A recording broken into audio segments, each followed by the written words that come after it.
साथ जो शख्स बैठे हुए हैं डॉक्टर MC शर्मा जी हैं। ये नेशनल अवार्डी टीचर हैं, MA पॉलिटिकल साइंस इंग्लिश हैं और अभी आज के दिन ये MA पब्लिक एड में कर रहे हैं MDU से। ये M.Ed हैं, PGDMC हैं, LLB हैं, PhD हैं। एक बहुत बड़ा अनुभव इनका ज़िंदगी के प्रति है, लेकिन इनकी ज़िंदगी ने भी अजीब तरीके से करवट ली, क्योंकि जिस JBT घोटाले में ओम प्रकाश चौटाला जी को सज़ा हुई है, उस JBT घोटाले में इनको भी सज़ा हुई है और इन्होंने तिहाड़ जेल में वो सज़ा काटी है। आज हम इनसे अनुभव पूछेंगे कि इनकी ज़िंदगी में ये दौर कैसे आया। डॉक्टर साहब, आप जब JBT घोटाला हुआ तो आपकी पोस्टिंग कहाँ पे थी और इसमें आप पर क्या दोष लगा? मेरी पोस्टिंग BO भिवानी 2 के में थी जी। भिवानी में 2 ब्लॉक, एक भिवानी फर्स्ट, एक भिवानी सेकंड। अच्छा। मेरी पोस्टिंग भिवानी सेकंड में। तो तभी इंटरव्यू हो रहे थे तो उन्होंने member DPO chairman Vinod Kumari member principal government girls senior secondary school और मेंबर साउंड लाल BO भिवानी खेड़ा जी, ये इन्होंने इंटरव्यू लिया और इन्होंने लिस्ट प्रिपेयर की और साइन किए। अच्छा। पर मैं इनके साथ इन टच जरूर, मेरा पता था कि क्या हो रहा था। क्या हो रहा था? फिर निष्पक्ष हुई थी? जी हाँ, वो फर्स्ट थी लिस्ट निष्पक्ष। अच्छा, फर्स्ट निष्पक्ष थी। अच्छा। जब उसकी टेबुलेशन हुई, क्लासिफिकेशन हुई हो करके, तो फिर पता लगा कि 650 650 जो कैंडिडेट हैं वो रिजर्व्ड कैटेगरी के जनरल कैटेगरी में सिलेक्ट हो गए। अच्छा। जब ये लिस्ट अप्रूवल के लिए चौटाला साहब के पास गई तो उन्होंने कहा कि भाई ये तो गड़बड़ है। जो 650 तो ये होगी, 3206 पोस्ट थी सारी, 650 650 तो ये जनरल में चले गए और रिजर्व इनकी अलग, तो इनकी तो 1250 पोस्ट होगी। 1250 उस टाइम एजुकेशन मिनिस्ट्री उनके पास ही थी और बहादुर सिंह जी के पास स्टेट मिनिस्ट्री थी जी। तब उन्होंने कहा, अच्छा, 650 पहली लिस्ट में रिजर्व 650 जनरल में सिलेक्ट हो गए थे। हाँ जी। अच्छा, मेरिट क्या था? तो फिर उन्होंने क्या कहा चौटाला साहब ने? चौटाला अभी ये नहीं गलत हो रहा है, क्योंकि 650 तो जनरल में ले गए और 650 की रिजर्वेशन में, तो 1250 तो पोस्ट यही ले गए, बाकी तो बचे ही नहीं कुछ भी जी। तब उन्होंने सोचा भी किस तरह से किया है, तो RP चंद्र थे डायरेक्टर प्राइमरी एजुकेशन, उनसे कहा जी, तो उन्हें इनकार कर दिया बदलने से। अच्छा। फिर रजनी शेखरी सिब्बल उसकी जगह आ गई। उसने क्या किया कि जो ओरिजिनल लिस्ट बड़ी थी ना, उसको अलमारी में बंद करके और सील कर दिया। पर उसने बदला नहीं, उसको ऑफर भी की गई बता रहे, परंतु उसने बदली नहीं लिस्ट। अच्छा। फिर लिस्ट बदलने का ये यानी विष्णु भगवान थे, ये प्रिंसिपल सेक्रेटरी थे जी और चीफ सेक्रेटरी थे। तो चीफ सेक्रेटरी के पास यानी सेंट्रल विजिलेंस कमीशन से एक लेटर आया हुआ था कि आप संजीव कुमार है, he has been found involved in a corruption matter. Sanjeev Kumar IAS ji. तो उसके विरुद्ध कार्रवाई करें। उसके पास लेटर आया हुआ था। अच्छा। तो उसने CM से बात की कि ये काम कर सकता है, फंसा हुआ है। अच्छा। तो उनकी मीटिंग करवा दी चौटाला की, संजीव कुमार की। तो इनकी बात हुई कि आप मेरी लिस्ट बढ़ा दें, मैं आपको जनरेट कर दूँगा, हम कोई कार्रवाई नहीं करेंगे। ठीक है जी, इनका समझौता हो गया। समझौता हुआ तो फिर इसने कार्रवाई शुरू कर दी, इसको ट्रांसफ़र कर दिया एडिशनल चार्ज। ये वैसे था SPD state project director DPP, तो इसको एडिशनल चार्ज दे दिया गया डायरेक्टर संजय कुमार। हाँ, डायरेक्टर प्राइमरी एजुकेशन। इसने वो सारा नाटक किया, तोड़ ताड़ करके रख करके फिर किया और लिस्ट बनवाई। यहाँ हरियाणा भवन में मीटिंग की और लिस्ट दे करके उनको भाई ये बदल के लाओ। तो लिस्ट बना ली। चेयरमैन ने, जो 2 मेंबर थे ना, उनने उस डुप्लीकेट लिस्ट पर साइन कर लिए। अच्छा। जो मेरे वाला जो DPO था उसके दिमाग में था ये मामंजन फ्री छोड़ दिया तो ये कहीं भी गड़बड़ कर सकता है। अच्छा। तो उसने इंटरव्यू दिसंबर 1999 में ये कंप्लीट हो चुकी थी फर्स्ट लिस्ट के इंटरव्यू आधार पर। उसने मेरा मई या अप्रैल मई में मेरा नाम भेज दिया कि ये मेंबर है। ये मेंबर है डायरेक्टर। अब मेंबर नहीं थे उस कमेटी के? नहीं थे। अच्छा। नाम भेज दिया मेरा। तो उसके दिमाग में था ही। सितंबर में जब ये लिस्ट बनने लगी ना, तो मेरे से कहा आप चेक के साइन करते हैं। अच्छा। मैं बोला मैं करता ही साइन कि आपने चेक किए हैं। हाँ। मैं बोला मैं नहीं करता। बोला जी मेरा चौटाला मरवा देगा, मैं गरीब समार हूँ, मेरे पर दया कर लो पड़ा जी महाराज। तो इस तरह उसने अपील की। अच्छा, वो SC थे? SC। मैंने मान करके घूंगी मार दी, मैंने सिग्नेचर नहीं की, वैसे घूंगी मार दी। अच्छा। तो जब सीज किया ने रिकॉर्ड CBI ने, चंडीगढ़ से यहाँ से, तो मेरा नाम भेज रखा था, बताऊँ हाँ, सिलेक्शन कमेटी के मेंबर दिखा दिए उन्होंने ना, सिलेक्शन कमेटी का मेंबर वहाँ दिखा दिया जी, तो उसने चौथा मेंबर ले लिया मैं, जबकि चौथा मेंबर लेने का कोई प्रावधान नहीं है। अच्छा, 3 ही थे? 3 ही, पर उन्होंने मान लिया। मैंने विरोध भी किया, कहा भी मैं मेंबर, ये सिद्धार्थ बरदुल था हाई कोर्ट का जस्टिस, उसके सामने मैंने खुद आर्गूमेंट की। हाँ, क्योंकि वकालत तो आप कर ही चुके थे। तो मैंने की, पर उसके मेरी तसली होगी कि इनके ये बड़ा ईगोइस्टिक ज़बरदस्त है। हाई कोर्ट के जज और सुप्रीम इतने ईगोइस्ट है, ये भगवान से कम नहीं समझते अपने आप को। बहुत, मैं बताऊं जी, इतने ज़्यादा है। मैं कई बार कहता हूँ कि they consider himself lord, but actually they are temporal lord. Okay, temporal lord में एक सेशन देते हैं, उसके आगे पर टेम्पोरल क्या होता है, मैं सांसारिक, आध्यात्मिक नहीं है। तो यानी आपने अपना वकील भी खड़ा किया होगा ना? मैंने नहीं किया। अच्छा, सरकार ने? वही हुआ ना, सिद्धार्थ बरदुल था जो उन्होंने कहा जी आप अपना वकील एंगेज कर लो। मैंने कहा जी मैं खुद ही कर लूँगा, बोला ना। तो उसने फिर कलम कर दिया, मेंबर के साथ ही जोड़ दिया मेरे को। अच्छा, जो कि मेंबर नहीं थे। तो आपका ये केस आपके ऊपर कब हुआ? ये केस हुआ था यानी 2008 में इन्होंने FIR दर्ज करवाई थी शायद आप लोगों पे। हाँ जी। तो कितने लोगों पे ये हुआ था? 50 तो ये ऑफिसर्स थे, 3 पॉलिटिशियन और 2 ही IAS। तो जो आपके साथ DP में 3 जो अन्य मेंबर थे उनको भी सजा हुई? हाँ जी।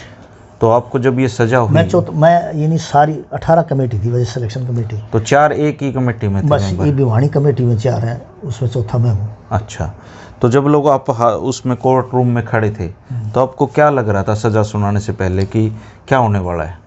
हमें ये निश्चित था भी सज़ा तो पक्की होगी। अच्छा, मतलब जज की थी आपके? हाँ जी। तो हमें बैक डोर से निकाला गया, फ्रंट डोर से निकाले गए। चौटाला साहब को भी तो सभी को बैक डोर से। तो चौटाला साहब से तो आपकी मुलाकात जीवन में वहीं हुई होगी पहली बार? वहाँ भी हुई है, जब ये चुनाव में जीते ना, तो क्या हुआ कि अजीत सिंह सांगवान है DPO, तो वो बैठा था, हम दोनों बैठे थे। तो मैंने एक कुर्सी छोड़ दी कोर्ट में, यहाँ खाली छोड़ रखी थी, हम ये बैठे थे। तो चौटाला साहब यहाँ करके बैठ गए, आपके पास बैठे थे? हाँ। अच्छा। तो मैं खड़ा होने लगा तो अजय सिंह चौटाला मेरे से कहा था आप बैठ जाओ, वो अजीत सिंह सांगवान खड़ा हुआ, वो बैठ गया। यानी बाप बेटा दो लोग बीच में बैठा हुआ। अच्छा, तो इनके चेहरे पे आपको लग रहा था? बिल्कुल, ये तो बिल्कुल मायूस थे जी, इनको लग रहा था भी सजा होगी पक्की। अच्छा, आप लोगों को कुर्सियाँ दे रखी थी वहाँ बैठने के लिए? बैठते थे। तो मायूस थे ये उस समय चेहरे पे। तो जज ने जब कहा कि आप लोगों को सजा सुनाई, कन्विक्टेड कर दिया और फिर सज़ा बाद में सुनाई जाएगी, तो इन्होंने क्या किया था कि 16 जनवरी 2013 को कन्विक्शन कर दिया था और उसी टाइम पर जेल में ले गए थे। आप लोग भी जेल में चले गए, तिहाड़ में? और उसके बाद सज़ा हुई? सज़ा फिर जैसे हमारी 19 से सज़ा सुनाई गई 4 साल की, और उनकी 10 साल। आपको कितने साल की सज़ा हुई? 4 साल की हुई थी। तो आपने उनको कहा, किसको? मेंबर को कहा कि भाई मैं क्यों मरवाया? उसने तो मरवाया, उसको कहूँ क्या, जो सोया हुआ उसको भी होगी सज़ा? उसकी तो होनी थी। अच्छा, वो तो मेंबर थे। तो अब तिहाड़ में कितना समय आपने बिताया? 2 साल 1 महीना 10 दिन। और बाकी सारे अधिकारियों की भी सज़ा कम हो गई थी? कम सबकी 2 साल कर दी, 4 से 2। अच्छा, तिहाड़ में आपका क्या शेड्यूल रहता? तिहाड़ में मेरा बहुत बढ़िया शेड्यूल रहता था कि मैं योगा सिखाने के लिए आता था, सुबह नहा करके फिर मैं अपना रूटीन का काम लिख रजिस्टर में। तो तिहाड़ में सीखा हुआ योगा अब भी काम आ रहा है? हाँ जी, अब काम आ रहा है। अच्छा, यही वहीं की देन है। अच्छा, तो आपने तिहाड़ जेल में योगा सीखा।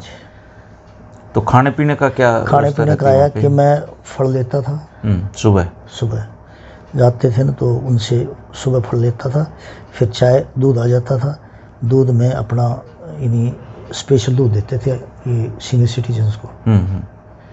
तो उसके बाद चाय देते थे, फिर खाना आ जाता था 10 सवा 10 के बाद आसपास, फिर इस बड़ा रूटीन। तो वहाँ तो उनकी तो लाइब्रेरी, आपने बुक भी इशू कराई होंगी? ना, मैं बुक नहीं, मैं अपना लिखने का काम करता था ज़्यादातर, अपने रजिस्टर लिखता था और मैं सारी घटनाएं लिखता। तिहाड़ जेल की सारी आपने रजिस्टर में लिख रखे हैं अपने? हाँ, तिहाड़ जेल की नहीं रखी, परंतु जो हमारा रूटीन वार्ड का होता था ना, उनका सबका लिखता था। अच्छा, उस दौरान आपकी किसी वहाँ पे कोई और कैदी से भी मुलाकात हुई?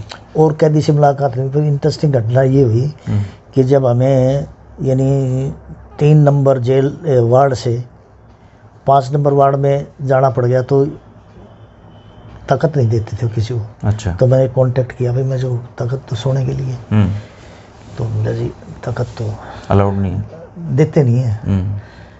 तो वो 1000 रुपये लेता था, जो मुंशी था वो ताकत देने के।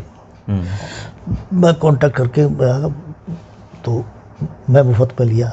दूसरे वार्ड में है ना, 2 नंबर वार्ड था, उसमें ताकत। तो चौटाला साहब ने तो वहीं सजा काटी, आपकी किसी दिन मुलाकात हुई जेल ना, में? वो मैं बताऊँ, वो 3 नंबर जेल में रहे। अच्छा, वो 5 नंबर जेल में आप रहे। 5 नंबर में रहे, एक दिन भी नहीं मिल पाए? विद्याधर से तो मिले कि विद्याधर का ट्रांसफर कर दिया था ये 5 में।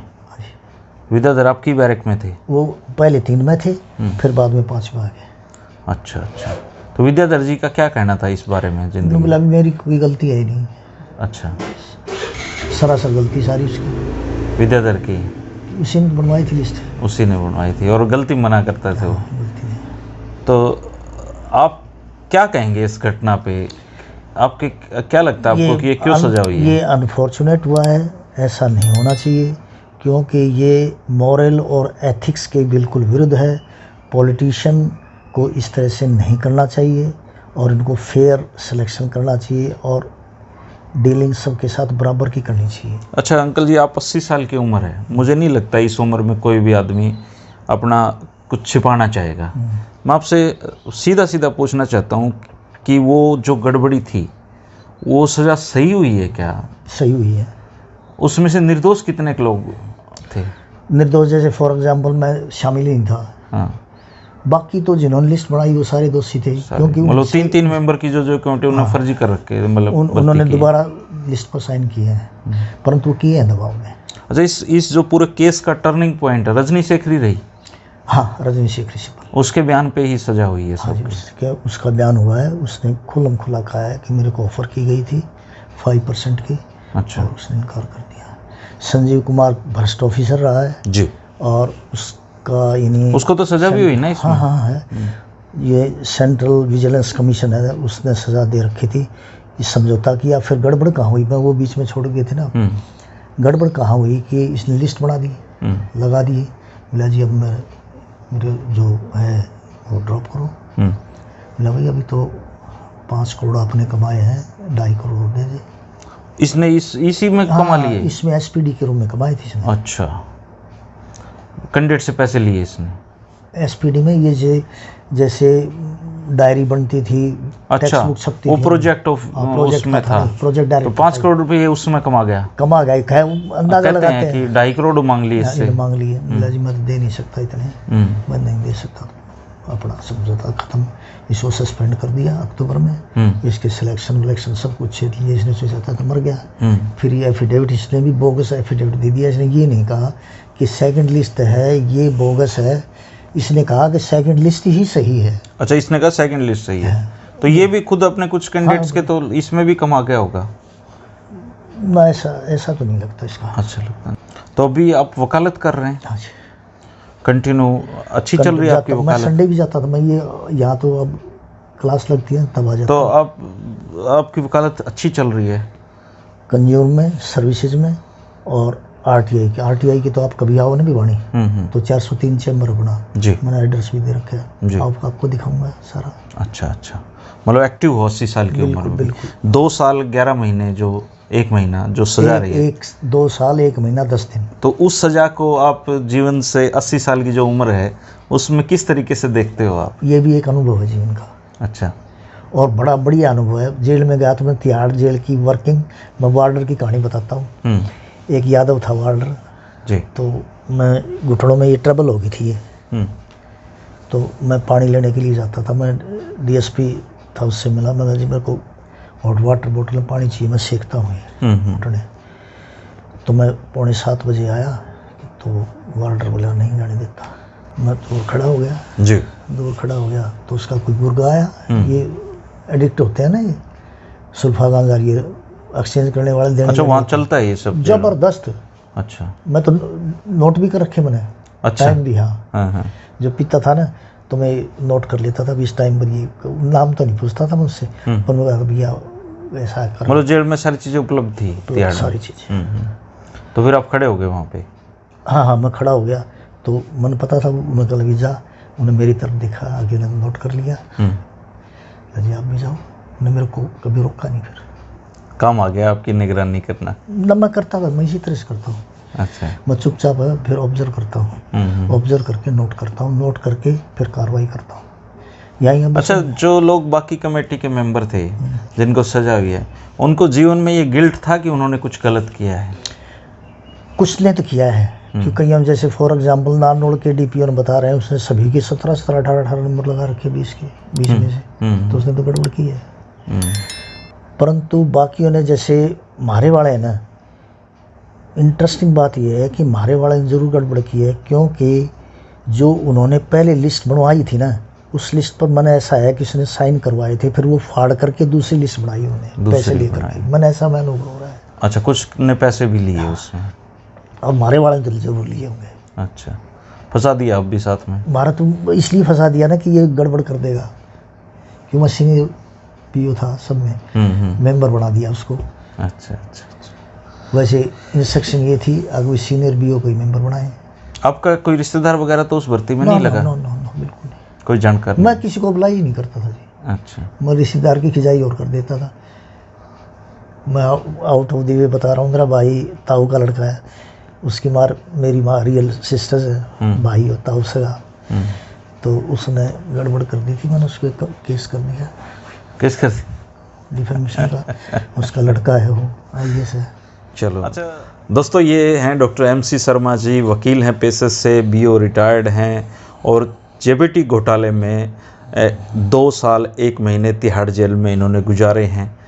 इनके अपनी दलीलें हैं, कोर्ट की अपनी प्रक्रियाएं हैं, और वो जो दौर था 80 साल की अब इनकी उम्र हो गई, इन्होंने खुल के स्पष्ट तरीके से सच्चाई के साथ अपनी बातें रखी हैं। अगर कोई उस दौर का सवाल आप पूछना चाहते हैं, इनका अनुभव जानना चाहते हैं, तो कमेंट करें, डॉक्टर साहब जरूर जवाब देंगे। अभी ये MDU में पॉलिटिकल पब्लिक एडमिनिस्ट्रेशन में MA कर रहे हैं, 3 MA ये हैं, बहुत अच्छी क्वालिफिकेशन इनकी। हम इनके अच्छे स्वास्थ्य की कामना करते हैं। डॉक्टर साहब बात की इसके लिए आपका शुक्रिया। धन्यवाद।